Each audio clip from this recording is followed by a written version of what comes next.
Assalamualaikum warahmatullahi wabarakatuh. Salam sejahtera untuk kita semua. Ya, dalam video kali ini adalah lanjutan hari kedua kegiatan saya di Pangkal Pinang.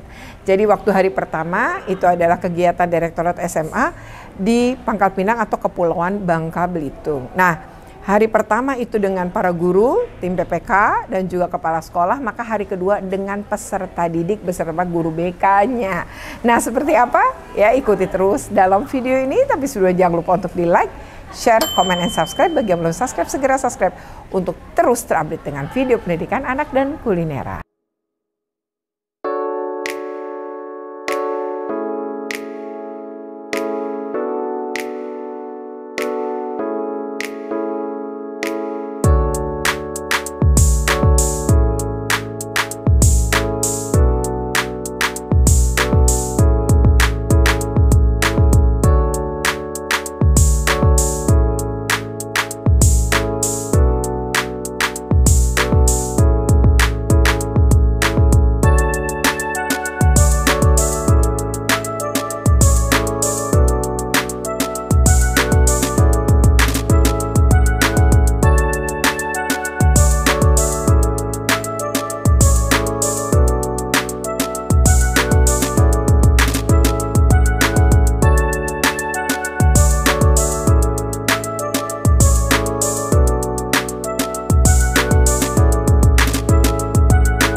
Jadi di hari pertama adalah para guru yang menjadi peserta, ya. Nah, hari kedua adalah para muridnya atau peserta didiknya. Dan ini satu sekolah ada 3 perwakilan. Nah, ketiga perwakilan ini kemudian menghadiri ini bersama 10 sekolah lainnya. Dan pendekatan kepada anak-anak tentu berbeda ketika pendekatan dengan para guru. Jadi di hari kedua ini tidak ada lagi pembukaan, langsung acara, itu langsung materi. Di mana saya ya menjadi narasumber pertama untuk memberikan pandangan kepada para peserta didik tentang apa itu perundungan, ya, kemudian apa itu kekerasan seksual, lalu apa yang kemudian terjadi gitu ya, amankah sekolah, dan terus seperti apa nih yang dialami oleh anak-anak, ya, misalnya anak-anak SMA yang mulai pacaran, ada nggak bagaimana mengenali kekerasan di dalam pacaran gitu ya, misalnya nggak boleh apa itu namanya dulu sebelum pacaran si cewek punya circle gitu, para sahabat, tapi setelah pacaran pulang pergi main, pokoknya nggak boleh sama circle-nya itu juga bentuk ya kekerasan sebenarnya yang harus disadari ya oleh anak-anak, apalagi ketika mengalami misalnya dipukul gitu ya. Nah, ini juga terjadi ketika di lingkungan sekolah, umpamanya nih ya terlambat, ketika terlambat disuruh apa gitu atau dihukum apa nih, ternyata hukum tetap memberi sanksi, ada yang disuruh pulang, ada yang kemudian melakukan seperti lari, sit up, push up, membersihkan kamar mandi gitu ya, dan lain-lain. Lalu setelah saya menjadi narasumber dilanjutkan oleh Bapak Bimo dari Puspeka Kemendikbudristek yang melakukan pendekatan ya dalam ya, jadi setelah memberikan materi maka anak-anak kemudian diminta menyusun ya apa kertas-kertas gitu ya terkait dengan sebenarnya apa sih yang mereka pahamin gitu ya tentang kekerasan yang terjadi di lingkungan pendidikan berdasarkan Permendikbudristek nomor 46 tahun 2023 ya, mulai satu kekerasan fisik, kekerasan psikis, kekerasan seksual, kemudian perundungan gitu ya, kebijakan yang mengandung kekerasan dan diskriminasi serta intoleransi. Nah, itu kemudian didiskusikan. Nah, setelah itu istirahat. Nah, setelah istirahat nih, ya anak-anak menyusun RTL atau rencana tindak lanjut untuk kegiatan ekskul atau OSIS-nya terkait dengan mencegah kekerasan di satuan pendidikan atau di sekolahnya gitu ya. Dan baru kemudian anak-anak ini menandatangani apa sih itu namanya setelah paparan mereka menandatangani apa itu namanya kain putih ya sebagai pernyataan atau dukungan gitu ya untuk menciptakan sekolah yang aman, nyaman tanpa kekerasan. Menyamai perspektif kita dengan perspektif orang. Kita menganggap itu bercandaan karena mungkin kita yang melakukan bullying itu, sehingga itulah kita menganggap bahwa itu bercandaan. Tetapi kembali lagi, bagaimana orang yang kita bully? Responnya ya, karena mental setiap orang itu tidak sama dan setiap orang mempunyai kelebihan dan kekurangannya masing-masing. Sekian, terima kasih. Oke, sebagai bully gitu ya, memanggil dengan julukan yang tentu tidak nyaman bagi si toksik lingkungan kita berada, semakin seseru nanti kita ke depannya. Jadi saya langsung pindah ke SMP lain dan alhamdulillah SMP tersebut itu menerima. Orang tuanya langsung menyetujui ya? Langsung menyetujui karena udah kayak gimana ya Bu ya? Kan dari saya pindahnya ke kelas 2 dan pembulinya itu dari kelas 1 sampai kelas 2 gitu Bu. Kayak masih berlanjut. Walaupun kasusnya sudah selesai, mereka terus membuli dikarenakan kayak masih kurang puas gitu Bu. Takutnya kayak kamu ini kan udah kayak dicap mengadu, nanti mengadu ke yang lain gitu Bu. Kayak Kamu gitu. ngerasa terancam lah ya, dengan begitu nggak aman. Oke. pelanggaran dari undang-undang perlindungan anak dan pelanggaran Permendikbudristek 46 ya tahun 2023. Oke, ini kekerasan pada anak kita lanjut aja. Nah, tadi ini yang disebut dengan perundungan. Oke, saya mau nanya. Oke, ada yang pernah menjadi korban? Pernah juga, berarti ada. Kalau jadi pelaku ada? Ada? Oke. Kamu pernah jadi korban? Pernah. Gimana? Boleh cerita sedikit? Oke, dari sisa aja. Gimana ceritanya?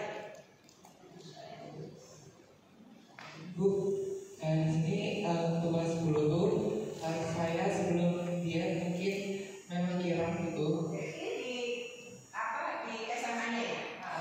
Di sebenarnya dari SD juga dibully gitu. Cuman tanggapan saya mungkin waktu SD itu masih bingung karena belum ada sosialisasi edukasi dari orang yang lebih paham terkait bullying ini. Jadi dulu tuh cuma bisa pulang ke rumah tidur, langsung tidur. Tapi nggak cerita orang tua. Nggak pernah malahan kalau dibully itu. Sampai sekarang nggak pernah cerita, malahan kalau cerita dibully itu sama teman sebaya gitu.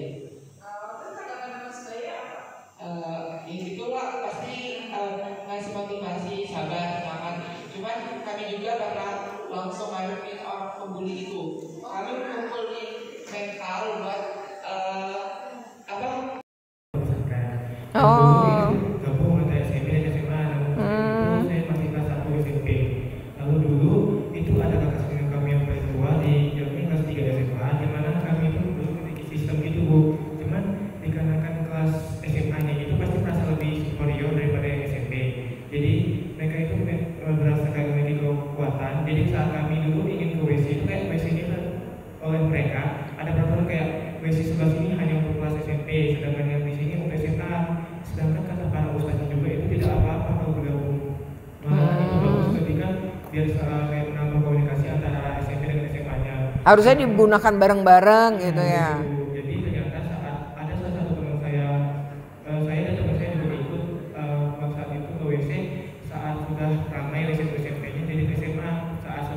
Padahal SMA nggak kepake waktu itu. Oke. Soalnya SMA-nya lagi sosialisasi, sedangkan yang SMP-nya lagi ngaji bersama. Saat kami ke WC bareng itu ada SMA ternyata yang melihat, dan keesokan harinya karena teman saya dan saya ikut ke dalam, teman saya sendiri yang dibully waktu itu karena saya pada itu lagi dipanggil sama ustadznya. Namun saat saya setelah keluar dari ruangan ustadz tersebut, ternyata kakak-kakaknya itu udah menunggu untuk membuli, tapi nggak jadi membuli karena di belakang saya masih ada ustadznya. Namun saya sendiri melihat teman saya dibully waktu itu, dia kayak kan dia kayak kami ada Dipukul, bulinya tuh dipukul, fisik. bukan dipukul sih, kayak dia tuh kayak diangkat gitu, habis itu baru dilempar gitu tuh dulu pas SMP. Karena mungkin pada Diangkat, dilempar. Iya, kayak begitu. Saya waktu itu karena nggak tahu apa-apa, jadi saya mengadu kepada ustadznya. Namun ustadznya itu karena tahu nama saya, jadi mereka memanggil kakak-kakaknya itu pakai nama saya. Kalau saya itu ngapor ke mereka. Jadi saya juga kena imbasnya, Bu. Mereka tuh langsung kayak interogasi, kenapa kamu mengadu pada ustadz kamu ini, apa gunanya mengadu gitu, Bu. Jadi saat itu saya dengan teman-teman saya itu jadi takut dan diam begitu, Bu. Sejak peristiwa itu ya. Oke. Gitu. Cuman tanggapan saya mungkin waktu SD itu masih bingung karena belum ada sosialisasi edukasi dari orang yang lebih paham terkait bullying ini. Jadi dulu tuh cuman bisa pulang ke rumah Nangis, tidur. Tapi nggak cerita orang tua. Nggak pernah malahan kalau dibully itu. Sampai sekarang nggak pernah cerita, malahan kalau cerita dibully itu sama teman sebaya gitu. Terus tanggapan teman sebaya apa? Ya gitulah, pasti ngasih motivasi, sabar, semangat. Cuman kami juga pernah langsung ngadepin orang pembuli gitu. Kami Pernah. ngumpulin mental buat berbicara sama pelaku. Kalau memang kamu masih mau membuli atau menjadi pelaku di sekolah ini, kami bakalan menindaklanjuti dan dilaporin. bakalan melakukan pengaduan ke guru BK. Jadi pelaku itu sempat kapok, tapi kapoknya tuh mungkin nggak ampuh gitu ya. Sementara. Insaf sementara. Jadi Bulinya ke orang lain, nggak ke kamu? Ke orang lain. Jadi pernah juga takut gitu sama diri sendiri kalau jadi korban bullying, takut ntarnya jadi pelaku karena ada dendam gitu ya. Dan tanpa disadari mungkin saya juga pernah menjadi pelaku tanpa tidak sadar. Oke. Waktu itu apa? Mungkin karena emang lagi nggak mood apa nggak capek gitu, sempat marah-marah gitu sampai nggak terkontrol emosinya. Jadi waktu SMP tuh, jadi pas SMA nih udah nggak pernah dibully lagi, malahan udah banyak temen gitu. Oke. Tidak usah dengarkan kata mereka yang membuli, ini udah untuk hubungan luar biasa. Ayo, siapa?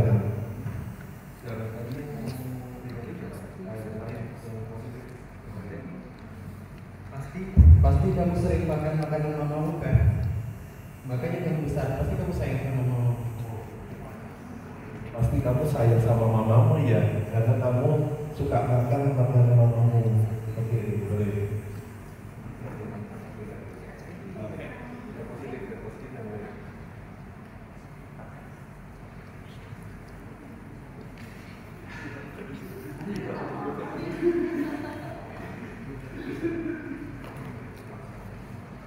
Pasti mendapatkan kasih sayang cukup dari orang tuamu, dia bisa memperhatikanmu sampai sebesar sekarang.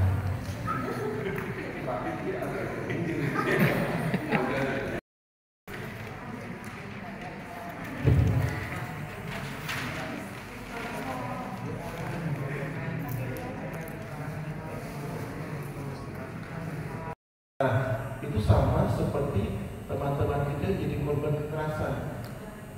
Mereka itu mungkin akhirnya bisa menerima keadaan itu.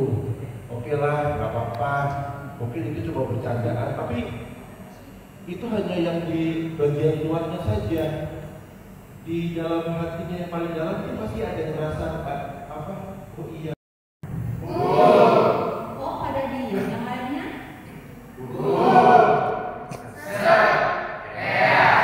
Semangat sekali lagi. Konsentrasi.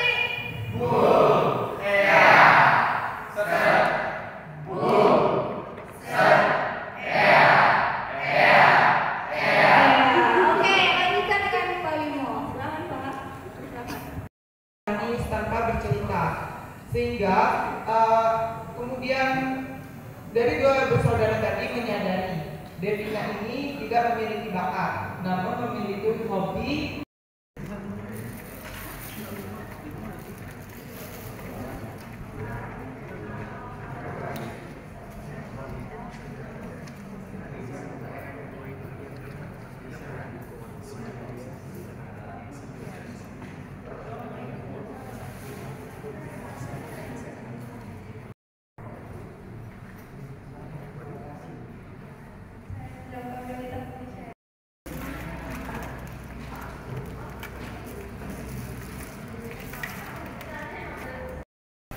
Kalau adik-adik yang baru datang bila bisa bergabung di kelompok 5 atau kelompok 6. Kelompok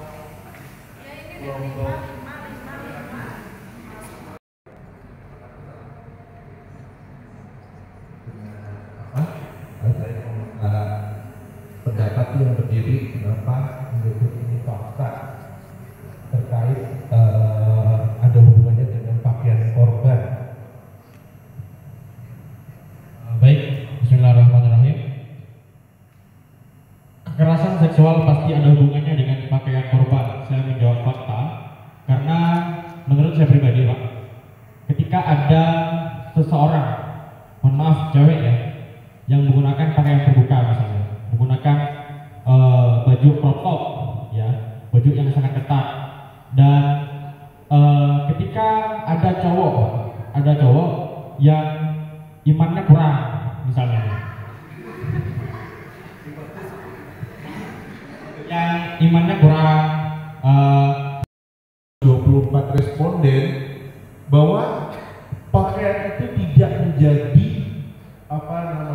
hal utama yang membuat kekerasan seksual itu terjadi, karena kita lihat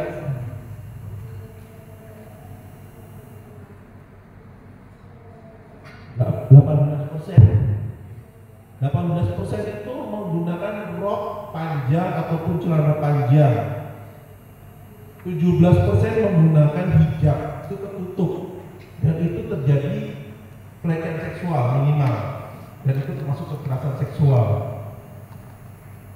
Baju berlengan panjang, apakah itu menjadi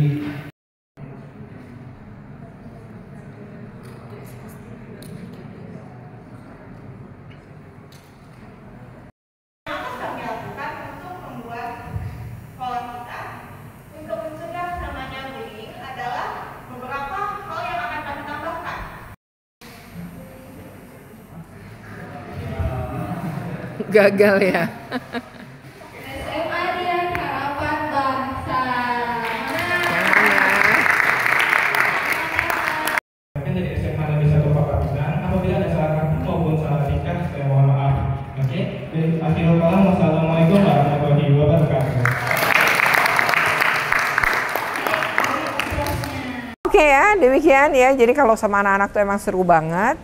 Jadi anak-anak itu menyusun RTL juga, tapi memang lebih pada untuk kegiatan OSIS ataupun ekskul mereka untuk mencegah kekerasan. Dan mereka juga diajarkan untuk kalau butuh pertolongan jika menjadi korban atau saksi seperti apa, itu juga diajarkan. Nah, ini sesuatu yang bagi saya ya, bertemu dengan anak-anak SMA Pangkal Pinang ini adalah sesuatu yang luar biasa. Oke, demikian. Semoga bermanfaat. Jika bermanfaat, jangan lupa untuk di-like, share, komen, and subscribe. Bagi yang belum subscribe, segera subscribe untuk terus terupdate dengan video pendidikan anak dan kulineran.